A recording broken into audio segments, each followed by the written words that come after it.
Les crises de la virilité, ce ne sont pas des crises matérielles, mais surtout une crise de la symbolique virile qui se sent attaquée et qui essaye tant bien que mal de se réparer en rajoutant sans cesse des couches de nouveaux symboles.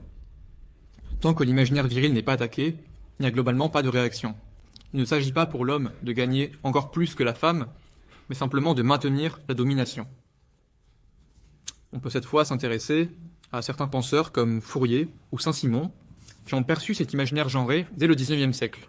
En effet, dans leur société idéale, qui était souvent qualifiée d'utopie, ils planifiaient de donner aux enfants une éducation égale pour, je cite, empêcher, dès la petite enfance, de distinguer les deux sexes, car ce serait risquer d'empêcher l'éclosion de vocations et de fausser la proportion des sexes en chaque fonction. Fin de citation. Cette éducation égale, selon Fourier, passait par une absence de valorisation d'un sexe sur l'autre, dans l'apprentissage de l'histoire, en évitant soigneusement de valoriser un sexe par rapport à l'autre. Il voulait éplucher l'histoire de sa violence atmosphérique, éplucher l'histoire de sa violence symbolique, pour empêcher une dégradation féminine, ou d'ailleurs une dégradation virile. Mais Fourier et Saint-Simon n'étaient pas des utopistes.